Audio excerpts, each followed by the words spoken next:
Hey, good morning. How's everybody?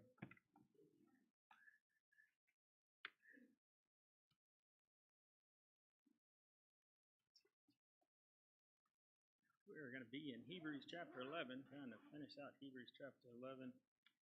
We go through this together and in this series of lessons. Pretty much got maybe one more to do after this, but we'll work on finishing out this series of lessons in Hebrews chapter 11, the chapter of faith. Looking at this, we'll read through that again to start off part of this chapter and then go through the very end. Now, in Hebrews chapter 11 and 1, now faith is the substance of things hoped for and the evidence of things not seen, for by it the elders obtained a good report. Through faith we understand that the worlds were framed by the word of God, so that things which are seen were not made of things which do appear.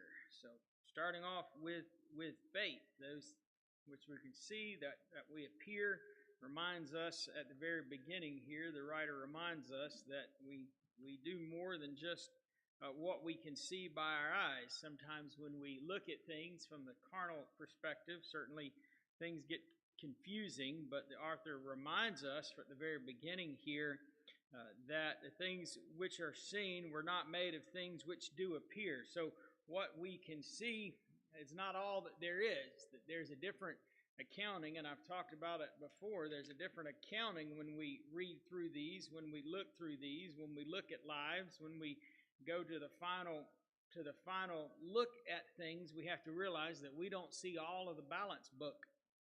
We don't see all that God judges. We don't see all that God does, and our way of looking at things is often not His way, and we have to remember that we see things different. But we'll skip down through to verse 32 and pick up reading there. We had talked about pretty much each of these stories, some of them at length, as we focus mostly on Abraham, as the chapter does here, and then to Moses. But looking now in Hebrews chapter 11 and verse 32, and what shall I more say?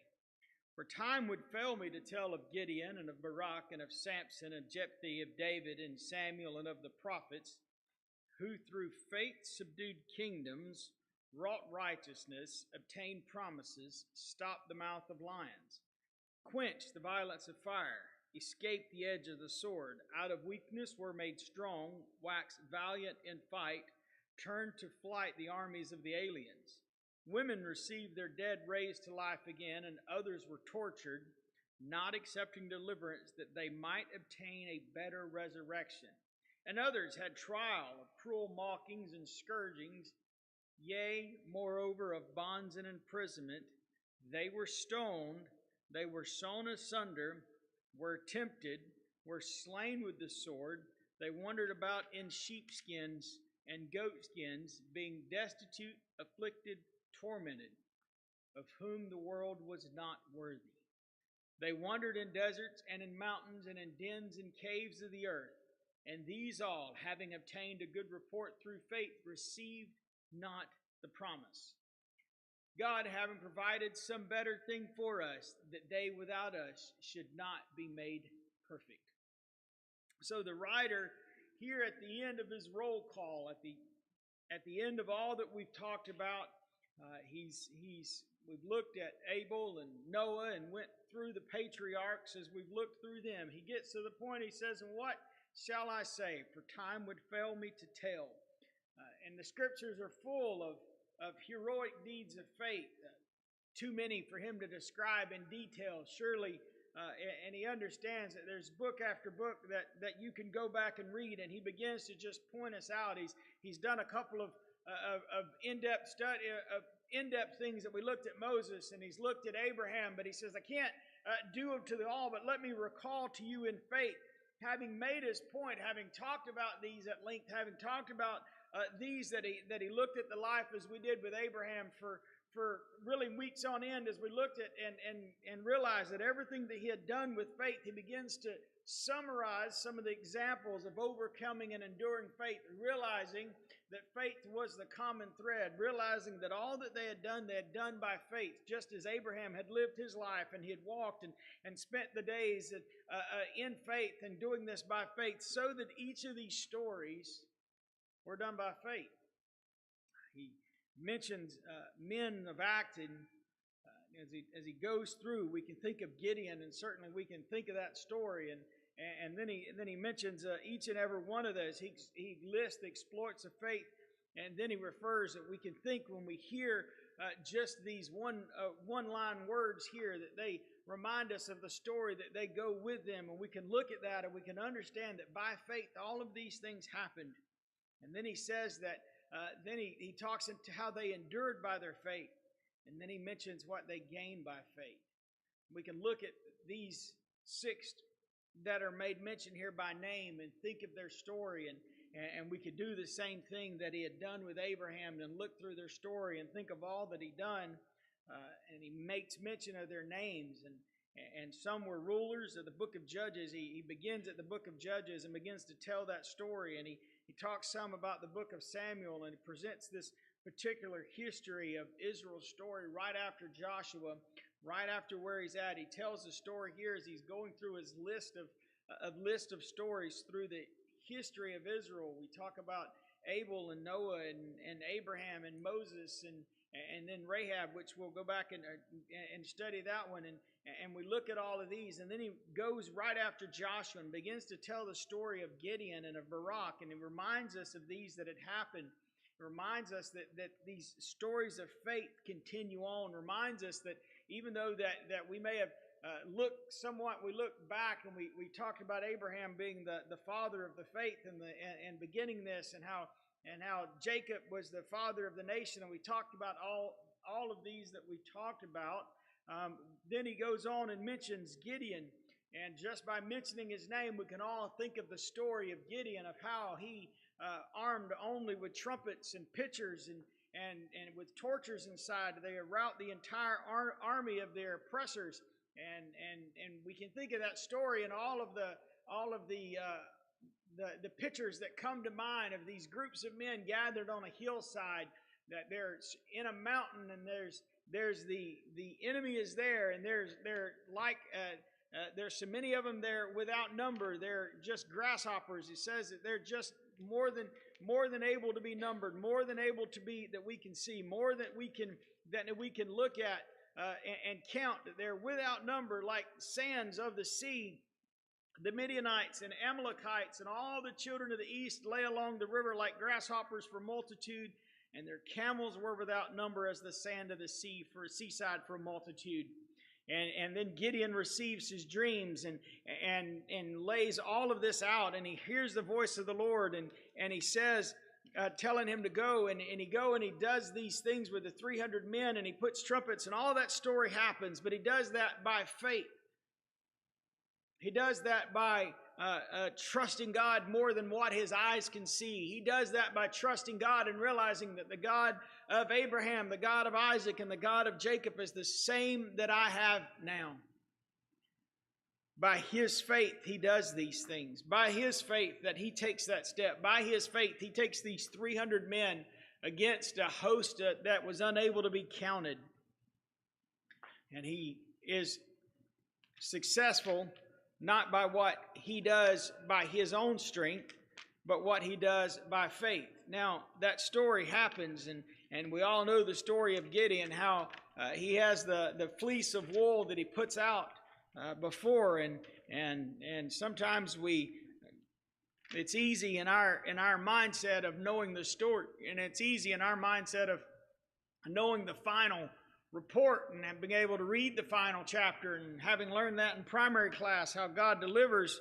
It sometimes is easy for us to talk about Gideon and laying the fleece out, and then changing his mind and saying, well, I'll lay the fleece out again. And at first the fleece was wet and everything else was dry, but that just makes natural sense. Maybe we should change that up and let's make the fleece dry and everything else around it wet. And that makes, and it's easy for us to talk about Gideon and his lack of faith, but, he still got out and got the job done. And if we're not careful, it's easy to point because we know that God delivers. We know what happens. We know the Midians go into chaos and fight among themselves. And that I understand. But Gideon didn't know that was going to happen. Gideon hadn't read the final story. He was living the book. As I said many times, he's just a normal dude doing normal stuff. He's just hidden along the back there, and he was hidden on the backside threshing wheat, trying to survive. But yet he was there, and when God called him by faith, he reaches out and he finds that faith and says, the same God that delivered our fathers will deliver us yet again. It had been 7 years of oppression, 7 years of being oppressed more and more and more, and he reaches out by faith. And so we have to understand that not knowing what's going to happen, he reaches out by faith yet again. And then he tells the story that occurred before Gideon and being inspired by Deborah, the prophetess of the Lord, Barak assembled a token army of 10,000 young men from 2 tribes of Israel and won a decisive victory at Mount Tabor over Sisera with 900 chariots and his Canaanite army in Judges chapter 4. That is another story of faith. That's another story of saying, hey, we're vastly overcome. We're vastly overrun by what's going on. And there's an army that's there, but we'll take just a few men, and then we're going to go, because it's not by us that we fight. It's not by us that we do. It's not by us that we win. It's by God alone is how we win these things. But in their faith, they were willing to stand up for what was right. In their faith, they were willing to stand up to what happened. And now, everybody wants to be a part of the army after the fight has happened, but it's a whole lot harder to get people to be a part of the army before the fight occurs. It's a whole lot harder to recruit. Everybody wants to be on the winning side, but it didn't look like it was going to be on the winning side. But yet these people stand up by faith. These examples of over and over and over, they stand up by faith, and sometimes quite alone, if you could say it that way. Certainly in the scale of numbers, sure, he had an army of 10,000 that he gathered up, but that still seems quite alone whenever you're the one standing up by yourself. As the prophetess has told you, this is what we need to do, and by faith you do these things. By faith you answer the call. By faith you do that. The angel that appeared to Gideon appeared to him, and it was by faith that he stood up to do what he did. When they hear that call, they answer, and it's their faith that does it. Now, sure, we can read on. If we read through in Judges chapter 4 here, after Barak had listened to the call, after the prophetess had talked to him and told him what he needed to do, he listens to that call. And then we can read that the Lord discomforts Sisera and all his chariots and all his host and the edge of the sword. All that's going to happen. The Lord's going to come down and deliver. But before all that, we have the faith of the ones that answer and obey. Before they see this happen, we can see that their answer. So we could roll on and we could look at the next story and see, as we look through the verses, the next one that we talk about is of Samson. And certainly the story of Samson is a life that announced before his birth, and he began to deliver Israel out of the hand of the Philistines. To do so, he was strengthened by the spirit of one-man battles with the Philistines. He emerged victorious over the most amazing odds. His greatest act of faith came in death, when he killed more when he died than when he lived. Now, we can remember Samson for his physical strength. We can remember Samson for his prowess. We can remember Samson for his physical weaknesses. And we all know the story of Samson and Delilah and his hair being cut, and he's caught up in bonds. But God, in the final writing, in the final reckoning, God puts him in this chapter saying, hey, he renewed his faith and includes him among the heroes of faith. And such as it is that testimony of one that had been great, then it fell. But yet when we find in our parlance, in our language, and in our day, when someone repents, God forgives. God doesn't write Samson off because of what he had done, but because of that. But God, when Samson finds that place of repentance, he finds God again, And God uses him yet again. So we can find these in all these stories. And that's what the writer is saying when he begins to go through these stories. He said, I don't have to tell the stories at length. I don't have to give you all of this. You know these stories.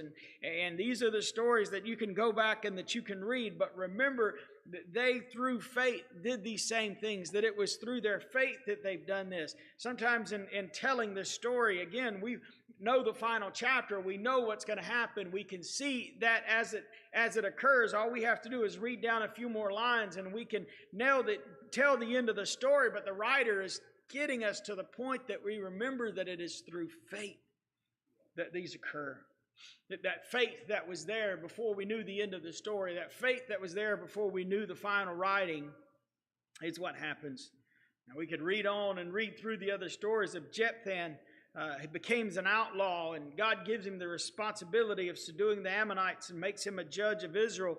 Each of these stories of somebody in that story, we go from Samson, who was, we go from one to the other, and it's so amazing how the writer here, he takes Gideon, and Gideon was spoken to by the angel, and he puts him upside of a rock, who is spoken to by the prophetess Deborah. And then in the next one, he talks about Samson, who there was no one who would have been more welcomed in any place. He was the special one. He was the one that God had said was going to happen, and he prophesied before his birth. And all of this that happens in Samson's life was, if you would say it this way, he was born with a silver spoon in his mouth, if you want to look at it from that aspect.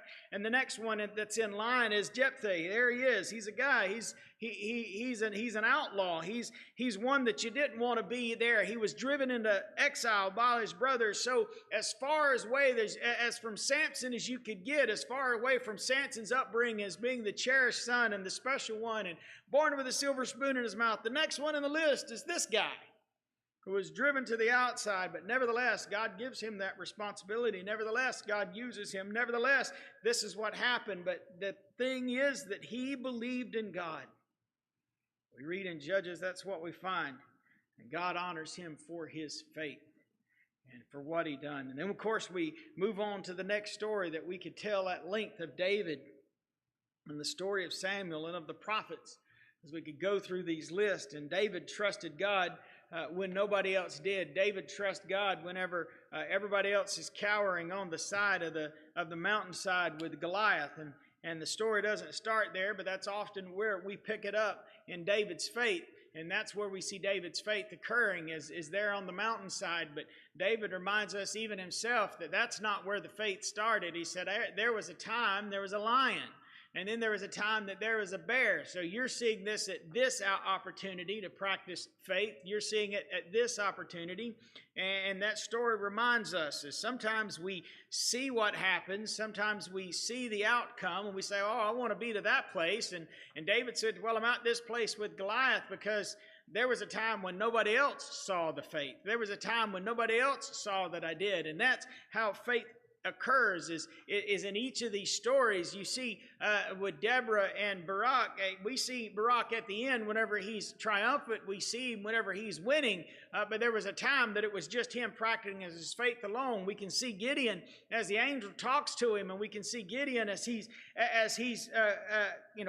triumphant with 300 men, and they've set the armies of the Midianites to flee, and they're all running, and that's the one we see. But there had been that personal fight that occurred beforehand, that Gideon in his self-doubt and Gideon in his understandable self-doubt and his understandable, I wouldn't say lack of faith, but his understandable hesitancy. Certainly I don't see a lack of faith in his life. I see some understandable hesitancy, and I see some reasonable going, are we sure this is the right route that's going to be?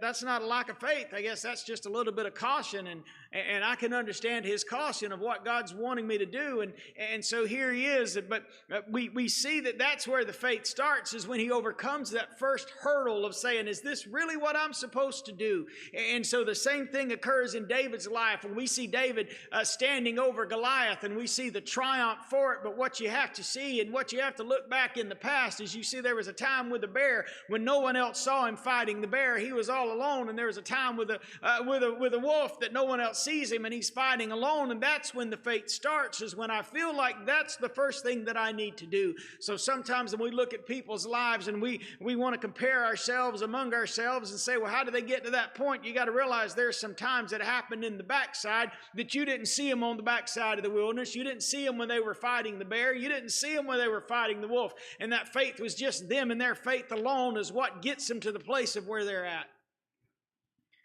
So our faith occurs initially when we're by ourselves. Certainly we can look at the faith of David and his faith in God. So and how he reads through the Psalms and the strength of his kinship, and we can look at all of that, and we realize he was a man after God's own heart, and we can see all these things, and we see all that, but we have to understand that faith occurred, and that faith started somewhere where before that.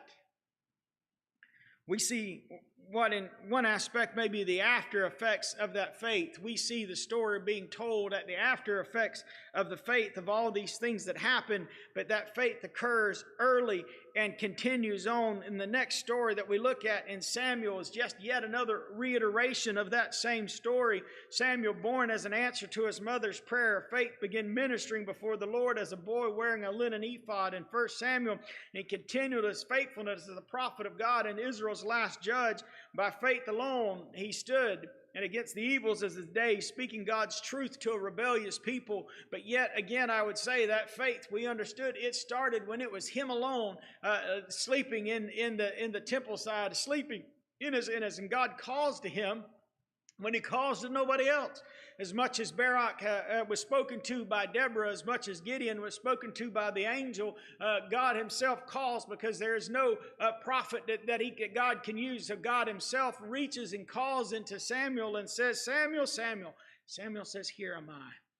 That faith that begins when no one else is watching, that faith that begins when no one else is listening, that faith that begins when nobody else is writing the story before the story is written, the faith begins.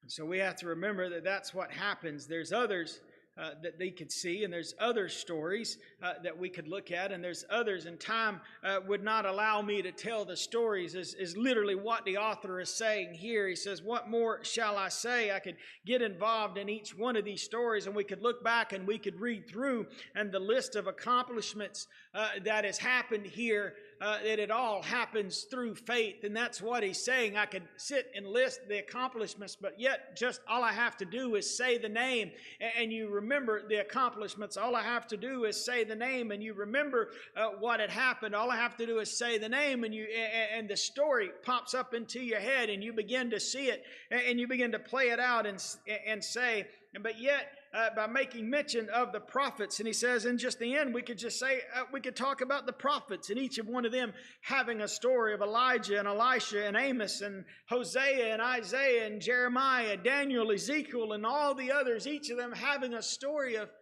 faith.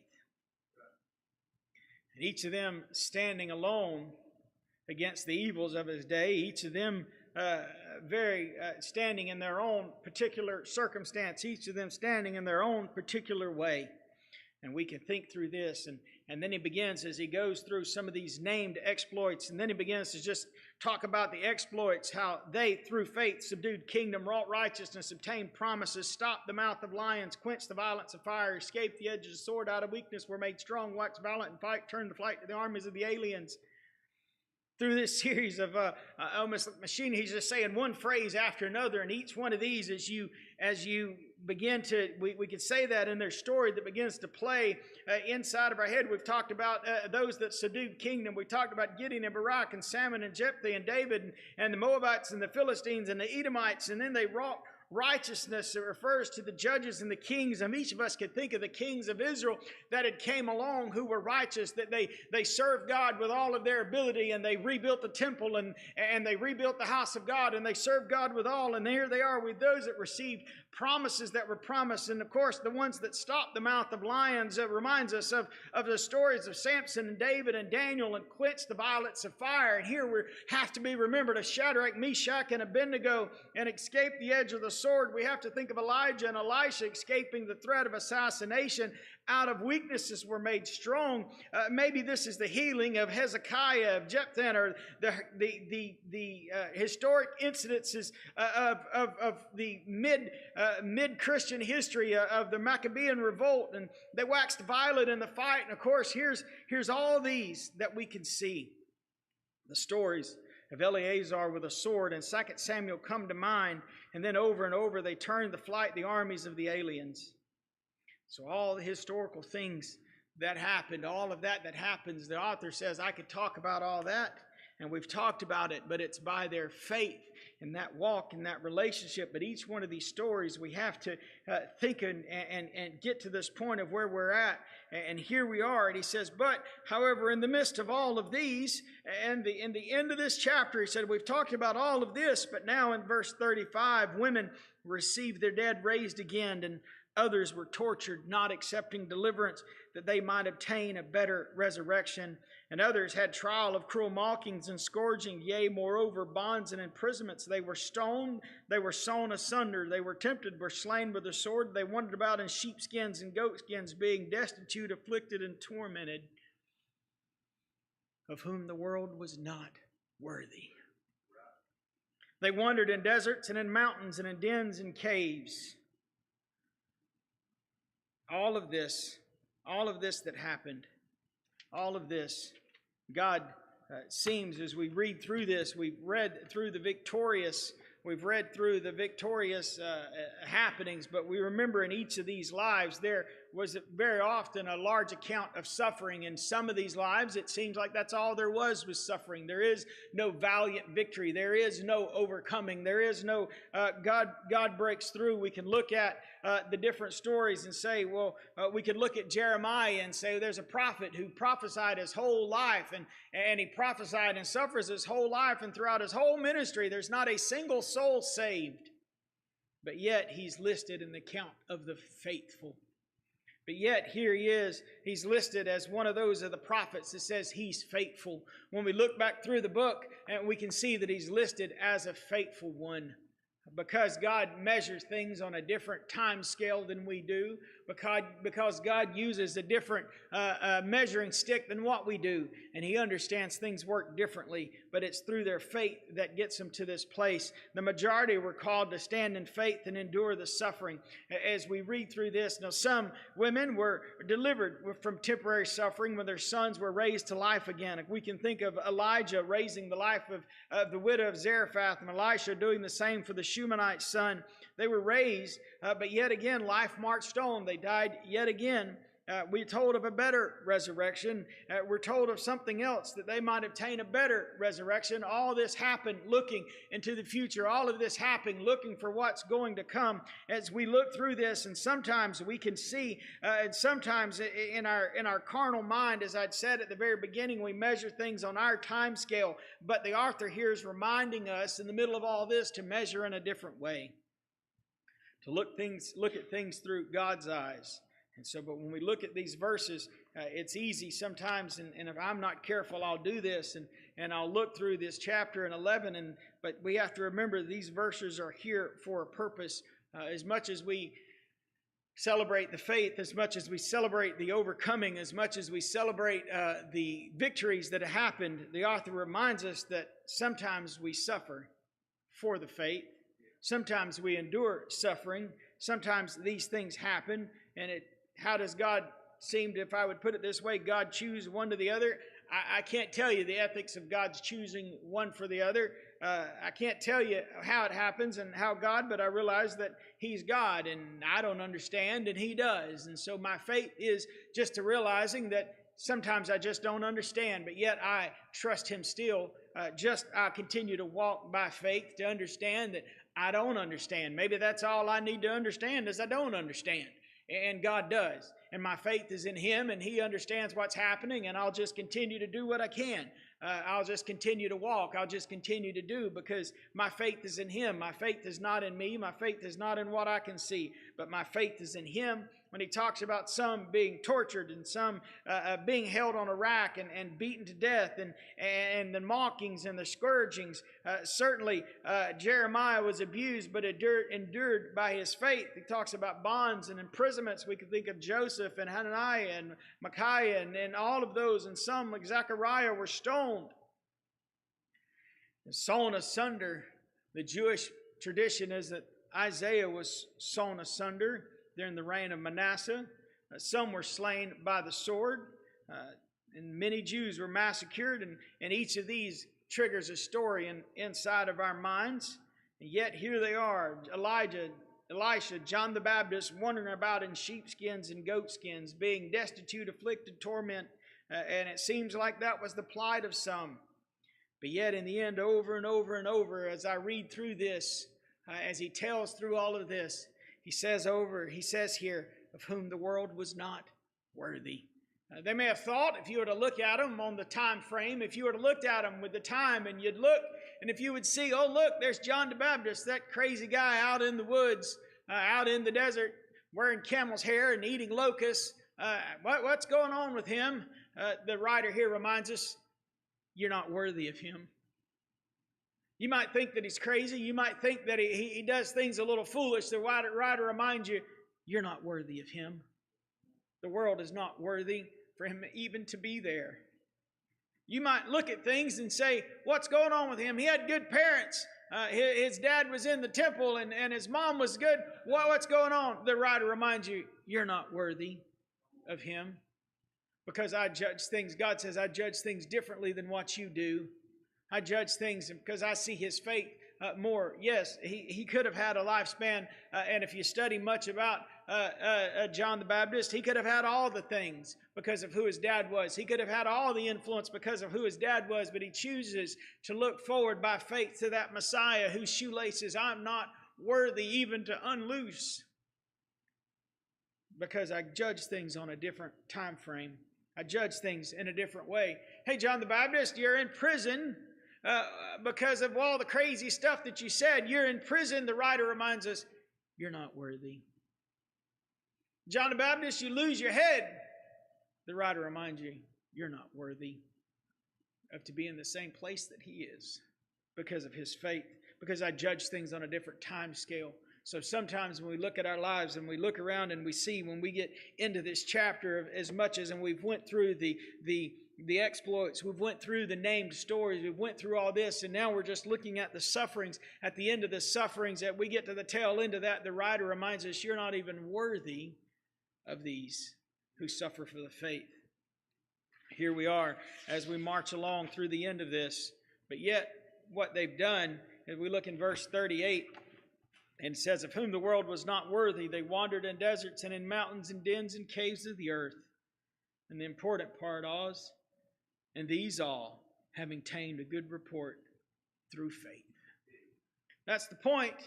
You see, faith is what takes us from where we're at. Faith is what changes the whole story. Faith is what goes from this guy being this wild-eyed guy wearing camel hails, eating locusts and wild honey out in the desert, and this is just crazy man. His faith is what separates him from the man of the Gadareans who's standing out by the caves. It's the faith that's the difference. You can look at the two stories, and if you were just to, on the surface parallel between the two, you'd say these are both crazy guys living in the desert. But the writer here says it's by faith that he attained a good report. When you apply faith to this, it becomes more. When you apply faith to this, it becomes greater. When you apply faith to this, things are all different. When you apply faith, the church becomes more than just a civic-minded organization doing good deeds, but in view of eternal value and eternal significance, what you do matters because of what your faith. All the things that you might say, all the things that you might do matter, and faith changes everything. Look at each one of these stories without faith, and they're just ramblings of crazy people. Look at all these stories without faith, and they really just don't make no sense. They're just heroic episodes, much like Homer writes in the Iliad of all the ones that are just heroic, and they stand up for their people, and yay, and then time marches on, and history marches on. But when you apply the faith and you understand the significance of what they do, you can understand that, yes, they might have suffered, but there's a reason that they're suffering, such as it is in our life. life. It's by faith if we have an understanding of faith that we're overcomers by the blood of the Lamb and the word of our testimony, that there's more than what we do. We're not just living a daily life. We're not just normal people doing normal things. As I've said over and over, if we look at those, that's what they are. But when I apply faith to it and I look at it through a lens of faith, then I look at it through the understanding at the very end of this, having obtained a good report through faith. That's the one thing that I need. That's the one thing that I look for. I need that approval, that God having provided some better thing for us, that they without us should not be made perfect. Because of faith, that's when the significance changed. If I just line all these stories up, they're just a league of extraordinary gentlemen, and they just did extraordinary things. But when I look at it through faith, I realize it's more than even I understand, that I, as a part of the world, are not even worthy to be where they're at. All of these heroic men and women, from Abel to the prophets, received not the promise. They had, however, obtained a good report in their faith. In virtue of their faith, there's a fulfillment of God's promise. They obtained God's approval and received eternal fame as God's heroes. The scriptural record of their heroic exploits and endurances bears witnesses that the world is not worthy. Some received the promise, some fulfilled the promise. We talked about how Abraham received that promise and he watched it go for generation to generation, and we see it flourish.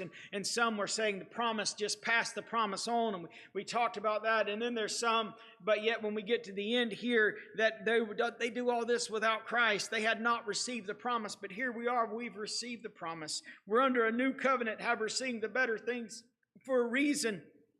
God so arranged the nature of things that the different parts were perfect together. As example of a body with various parts, even so the fullness of life that is in Jesus Christ will be perfected. And we will receive our glorified bodies, and we'll all be there together in the New Jerusalem by faith. Having listened through this roll call, having listened through this, having looked through this, these summaries of all that we've done, looking through Hebrews chapter 11, the summary of all that we've done, and God is our builder and maker, and God is the one that put all this together. Oh, what a great light of grace that yet shone upon the surpassing consistency. All these things that happen, this tiny little spark of faith that goes through history, as it's often put, that scarlet thread of redemption that goes through history. Of yet here in Rahab and through history, we can see that God is faithful through all of this. God is faithful through all of this. As much as we can look at their historical times, we can look at the history, and now we can look at the in our time frame, we look not only at the Old Testament saints, but also at the New Testament saints. Not all of them were prosperous. Not all of them were comfortable. Some were poor and destitute. Others were medial. Not all of them were great, outstanding heroes of the faith. Some of them just got the job done through their faith. Some of them lived at a time frame that was a little more difficult than others, but all lived and died in faith without receiving the full revelation of Christ in the abundant life. They're not second-rate believers because we live of where the time frame that we are, but our call is to rise up in faith of where we're at. The call is for us to be the next step. The call is for us to be where we're at. And the writer at the end of chapter 11 starts chapter 12 and writes out. Now again, these were subdivided in the time frame afterwards. And so after he gets done writing and he begins to write this story and he begins to tell all this and he begins to do all this and he has all this written out, and he starts chapter 12. Wherefore, seeing we also are compassed about with so great a cloud of witnesses, let us lay aside every weight and the sin which doth so easily beset us, and let us run with patience the race that is set before us, looking unto Jesus, the author and finisher of our faith, who for the joy that is set before him endured the cross, despised the shame, and is set down at the right hand of the throne of God. So at the end of a chapter of faith, on top of faith, on top of faith, one faith story written after another, one faith example written after another. He puts the capstone on it and says Jesus is the author and finisher of our faith. All that was looking forward to the promise, as it was in chapter 11 and verse 39. All of these, having obtained a good report through faith, received not the promise. But the writer here says, you've received the promise. You've received. You've got Jesus, the author and finisher of the faith. All of that is done. We can look back and we can see that we're compassed about with so great a cloud of witnesses. But our job is to take up the faith. Our job is to find ourselves in that position. Our job is to be, as the writer talks, that each and every one of these stories that we find our faith. We may be like Gideon and find our faith on the quiet side. Now, you may be out farming and find your faith. Now, if you have an angel come speak to you on your John Deere tractor, I want to know about it. But you may not have an angel come by and talk to you. You may get a direct word from God, from the prophetess, like Barak did with Deborah. God may come and speak to you personally, like Samuel. But all that is not necessary because He's spoken to you in His Word. The minister comes and talks to us and preaches to us and gives us the words of what to do. It's our job to find that faith. We'll start out small, yes, just like each one of these stories. We see the end results, as I'd said. We see the giant exploits and we see what happens in the end. But in each one of these stories that starts out small, and that's the way it is in each one of our lives. We live that faithful day. Every day we live our life. And that faith that faith comes and that faith grows.